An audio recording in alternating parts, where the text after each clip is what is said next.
আজকে আমি আপনাদের সুন্দর একটা চিকেন রেসিপি রান্না করে দেখাবো। এই তো এখন একটা কড়াইটা গরম করে নিয়ে তেল দিলাম, তো হাত দিয়ে দেখলাম গরম হচ্ছে কিনা। জাস্ট একটু লবণ ছিটিয়ে দিব।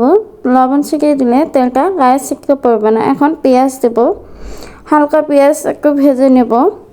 ভেজে নিয়ে ওই পেঁয়াজটি টমেটো দিয়ে পেস্ট করে নেব। মশলাটা পেস্ট করে নিলে কি হয়, চিকেনটা অনেক সুন্দর কালার আসে আর দেখতেও ভালো লাগে, খেতেও অনেক স্বাদ। এভাবে তুলে নিয়ে পেঁয়াজটা একবারে ভালো করে উঠে নেব ব্লেন্ডার জারে। এখন এক এক করে পেঁয়াজগুলো দিয়ে দিব। আর এভাবে বাটা মশলা দিয়ে আমরা কখনো রান্না করিনি, তবে এমনি রান্না করা হয়েছে শিলপাটায় বেটে, কিন্তু এভাবে ব্লেন্ডারে বেটে পেঁয়াজ ভেজে নিয়ে টমেটো দিয়ে ব্লেন্ডার করে নিয়ে রান্না করা হয়নি। তো এই তো ব্লেন্ডারে দিয়ে দিলাম।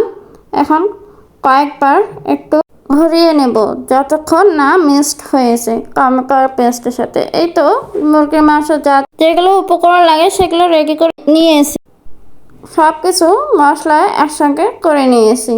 এই তো তেলটা আবারও কড়াইয়ে দিয়ে দিলাম। গরম হয়ে গেলে এখন তেজপাতা, এলাচ, একটু চিনি, দারচিনি সবগুলো দিয়ে জাস্ট ওই পেস্ট করা মশলাটা এখন দিয়ে দেব। দিয়ে একটু কষিয়ে নেব। এখন তো অনেক রকমের চিকেন রান্না করা যায়, কিন্তু এভাবে চিকেন আসলে কোনোদিনও রান্না করা হয়নি। এই তো এক এক করে বাটা মশলাগুলোও দিয়ে দিলাম। এখন একটু লবণ আর শুকনো মরিচ বাটাও দিয়ে দিলাম। শুকনো মরিচ বাটা দিলে একটু কালারটা আসে আর ঝাল ঝাল হয়, খেতে অনেক ভালো লাগে, তাই না? আবারও একটু কষিয়ে নেব যতক্ষণ না কষানো হচ্ছে। ভালোভাবে কষিয়ে নিয়ে মুরগির মাংসটা এখন ঢেলে দেব। মুরগির মাংসটা ঢেলে দিয়ে এখন ভালোভাবে আবারও একটু কষিয়ে নেব, মুরগির মাংস যেভাবে রান্না করা হয়। আমি বিভিন্ন রকমভাবে আপনাদের মুরগির মাংস করিয়ে দেখিয়েছি। অনেক ভালো লাগে রান্না করতে, আর কিছু শিখতেও ভালো লাগে। তাই এভাবেও একটু রান্না করে আপনাদের সাথে শেয়ার করলাম। দেখুন কালারটা অনেক সুন্দর আসছে, তাই না? এই তো আবারও একটু ভালো করে কষিয়ে নিয়ে আজকে কিন্তু আমরা আলু দেব না, একটু মুরগির মাংস আলাদা করে রান্না করেছি। তাই ভাবলাম আজকে মুরগির মাংস একটু ঝোল করে রান্না করি, আলু না দিয়েই এমনি শুধু রান্না করা হবে। চিকেন কিন্তু আমারও খুব পছন্দ, মোটামুটি প্রায় সবাই পছন্দ। মাঝে মধ্যে গরুর মাংস ছাড়া চিকেনও রান্না করা হয় বাসায়। এভাবে নিত্য নতুনভাবে রান্না করতেও ভালো লাগে, আবার খেতেও ভালো লাগে। বাইরে গেলে রেস্টুরেন্ট বা হোটেলে যখন খেতে যাই তখন দেখি কালারগুলো অনেক সুন্দর আসে। কিভাবে এত কালার সুন্দর আসে কেন, আমার খুব জানতে ইচ্ছে করে।